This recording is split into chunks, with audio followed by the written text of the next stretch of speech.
Hello everyone and welcome to a very nice game that just finished from the German Bundesliga featuring Croatian Grandmaster Leon Livaic and Greek Grandmaster Nikolas Theodorou. I said that we're going to cover every game that Theodorou plays until he becomes a 2700 player and of course beyond as, he's just playing very, very interesting chess and, he's just destroying very strong opponents. His unbeaten streak came to an end in the previous tournament. Wander Liang played that masterpiece and was able to take him down. But other than that, very, very tough player to play against. In round one, in the previous round of the Bundesliga, he faced Vincent Keimer. It was a fairly quick draw. Leon faced Frederick Svane, also was a draw. And he's 25-54, but at some point he was, I believe, almost 2600 in 2023. He won the Croatian Championship, and he also got second place in Reykjavik Open. Not a lot of you noticed, but he got second place in one of my tournaments that I organized, and first place was won by a mystery person that I will still not disclose, but it is, even now and was back then someone from the top 10. Very strong matchup. Let's check it out. Leon with white opens with pawn to, that's a king, pawn to e4. We have pawn to c5. Nikolas is saying, okay, well, let's fight. We have knight f3, knight to c6, and bishop to b5. Leon goes for the Nyezhmetdinov-Rossolimo attack. That is most often met with g6, but here we have pawn to e6, and we have a trade. Bishop captures, b captures, and pawn to b3, which is almost non-existent in the top-level chess. Usually you'll see castles here, or d3, or pawn to e5 even, but b3... I found one game, and I was unable to figure out what happened here. It was played in 2007 in the World Blitz Championship between Rustam Kasimdzhanov and Alexei Shirov. And the game continued for 3 more moves. Look at this. After b3, pawn to f6 was played, d3, e5, and here after castles, Kasimdzhanov resigned. I have no idea why, and I cannot find anywhere online why you would resign here. Or, maybe he lost on time. I have no idea. But, it just looks very odd and, almost unbelievable. So if any of you can figure out what happened here, it was a 2007 World Blitz Championship, Kasimdzhanov versus Shirov. This is the point of resignation. But here after b3, we have pawn to e5 by Nikolas, and it is now as of move 5 that we have a completely new game. Okay, we have knight captures on e5, queen to e7, pretty standard stuff, knight to f3, queen captures on e4, queen to e2, and we have the early queen trade. We have queen captures, king captures, and now pawn to f6, nicely controlling the knight on f3. We have knight to c3 and pawn to h5. We have bishop to e3, king to f7, rook h to d1, now preparing pawn to d4, and knight to h6. We have king to f1, sorry, that's not an f1, king to f1.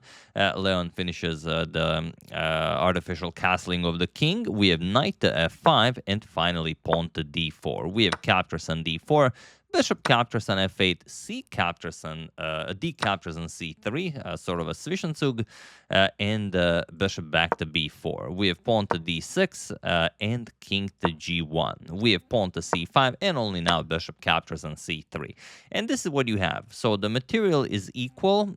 We can notice that the bishops are of opposite color, and Leon has 2 pawn islands, and Nikolas has 3 pawn islands. So white should be a little bit better, but the placement of black's pieces maybe says otherwise, because this bishop is coming to b7 and controlling this long diagonal, and the bishop on c3 is stuck hitting f6, so it's not that great. So in that regard, black should be a little bit better, and that's exactly what we have here. Bishop to b7, we have knight to d2, and pawn to h4, preparing pawn to h3.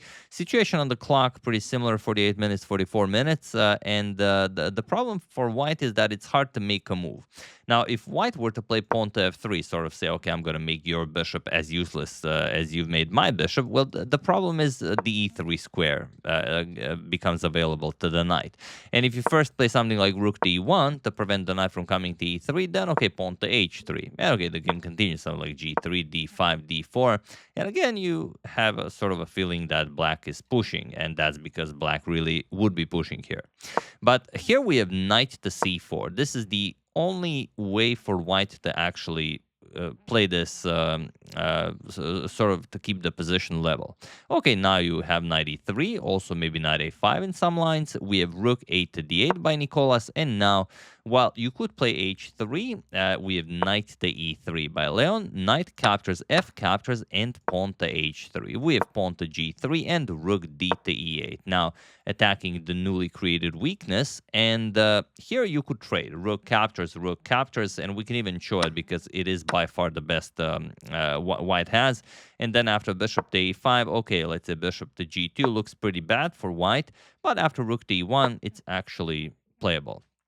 However, after rook d to e8, we have rook to e1, choosing to defend the pawn instead of to trade the e pawn for the d pawn. We have rook to e4 by Nikolas, rook 8 to d1 by Leon, and now pawn to d5. We have rook back to b1, preparing pawn to a3 and pawn to b4. No one has ever won a game with white without executing pawn to b4. Rook h to e8, and now king to f2. We have bishop to a6, trying to improve that bishop as much as possible, and bishop to d2. We have rook to c8, and now rook e to c1. Rook to e5, now going for that f5 square, and here we have, well, g4 should be played. You should stop rook to f5, but pawn to a3 was played, preparing pawn to b4, but now rook f5 check, and you cannot go to e1, otherwise rook to f1 is just mate in 1, compliments of our good friend the bishop on a6. So after rook f5 check, king to g1, and now rook to f3. And it seems like there's not all that much for Nikolas to do here. But what is white to play? We have pawn to b4, c captures on b4, a captures, and bishop to b5, followed by pawn to c3. And it seems like, okay, you're defending everything. There's not much that black can do here. But look at this bishop. It's not so much as a bishop. It's really a pawn. All of the pawns are on dark squares. The bishop is on a dark square.